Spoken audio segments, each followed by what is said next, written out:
Hi hello అందరికీ welcome to ఈ అమ్మ చేతి వంట. ఈరోజు రెసిపీ ఏంటంటే మామూలుగా మనం పప్పు టమాటాలకి, పప్పు దోసకాయకి, రసంలోకి, సాంబార్లోకి సైడ్ డిష్గా మనం ఫ్రై అయితే తింటూ ఉంటాం. అలాంటి ఫ్రైలో అరటికాయ ఫ్రై అయితే ఒకటి. అలా ఫ్రై ఒక్కసారి ఈ విధంగా ట్రై చేసినారంటే ఇది వట్టి అరటికాయే తినేస్తారు, అంత టేస్టీగా ఉంటుంది. ఈ ఫ్రై ఒక్కసారి ట్రై చేసినారంటే చిన్నపిల్లలు కూడా అస్సలు వదలరు, అంత బాగా తింటారు.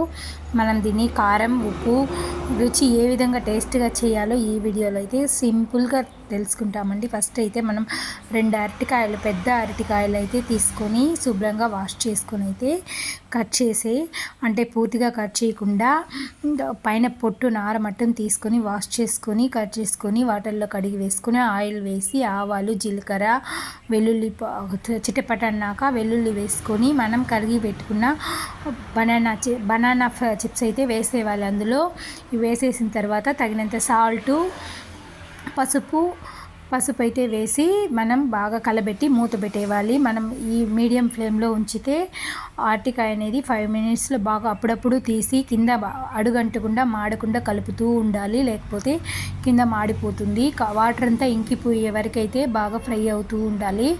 మధ్యలో తీసి కలబెడుతూ ఉంటే కింద మాడకుండా అయితే వస్తుంది. ఎక్కువసేపు మనం ఉడకబెట్టినామంటే మనం కలబెట్టేటప్పుడు అరటికాయ అనేది ముద్దగా అయిపోతుంది. అలా కాకుండా మామూలుగా ఫ్రైలో అయితే ఉడకబెట్టుకొని ఇందులో ఏ పోషకాలు పోకుండా అయితే ఉంటాయి. మనం నీళ్ళు వంచలేదు కాబట్టి, అందులోనే మనం వేసిన అరటికాయ నీళ్ళు వంచకుండా వేపుడు అవుతుంది కాబట్టి ఏ పోషకాలు పోకుండా ఉంటాయి. మధ్యలో కలుపుకుంటూ అరటికాయ మధ్యలో గట్టె పెడితే 2గా చీలిపోవాలి, అంతవరకు ఫ్రై అయితే చాలు. ఇప్పుడు మనం ఫ్రై అయిపోయింది అరటికాయ.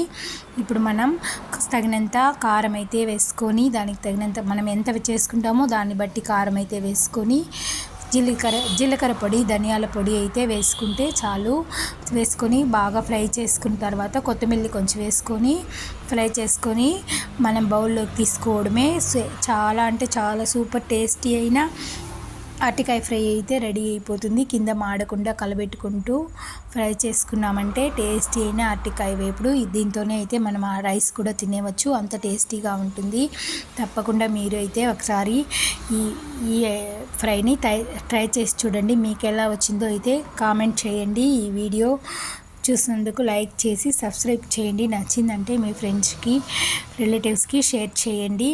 మామూలుగా బ్యాచిలర్స్ అయితే ఈ విధంగా ట్రై చేసుకున్నారంటే ఈజీగా అయితే చేసుకోవచ్చు. ఫ్రై హోటల్లో పోయి తినేదానికంటే కూడా ఇంట్లో ఈజీగా అయితే చేసుకుని ఈ ఫ్రైని ఎంజాయ్ చేయొచ్చు.